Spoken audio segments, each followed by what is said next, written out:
ওং নমঃ শিবায়, ওং নমঃ শিবায়, হর হর বলে নমঃ শিবায়।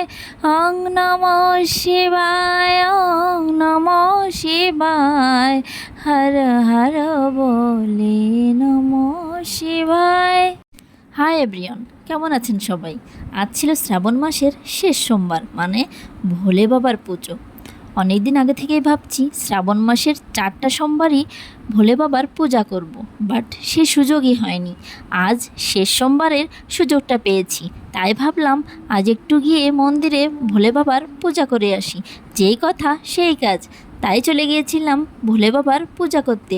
গিয়ে দেখি মন্দিরে প্রচুর মানুষ, অলরেডি অনেক মেয়ে, কাকিমা, জেঠিমা এরকম টাইপের অনেক অলরেডি জল ঢেলে চলে গেছে, মানে পূজা করে চলে গেছে।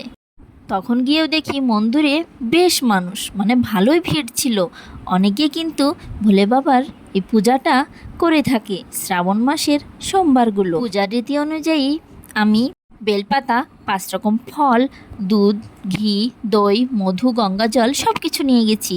আর সবার মতো করেই সেইভাবে পূজার মন্ত্র পাঠ করে ভোলে বাবার পূজা করে নিলাম। তারপর কিছু কেনাকাটা ছিল, মন্দিরের বাইরেই ছিল এরকম ধরনের দোকান, সেখান থেকে প্রসাদ, সাবু, যেহেতু একাদশী করি তাই একাদশীর সাবু সব কিছু কিনে নিলাম।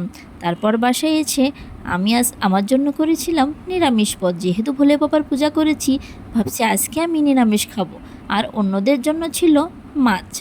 আর পূজা করে এসে আমি আমার খাবার দাবারগুলো খেয়ে নিলাম। আজ পূজা করতে গিয়ে বেশ ভালো লেগেছে, অনেক মানুষ দেখে। আজ এটুকুই থাকবে, আর লাইক করে দেবেন কিন্তু। আর শ্রাবণের সোমবারগুলো কে কে করলেন জানাবেন। আজকের মতো টাটা। আর ভালো লাগলে লাইক, কমেন্টস আর সাবস্ক্রাইব। জয় ভোলে বাবা।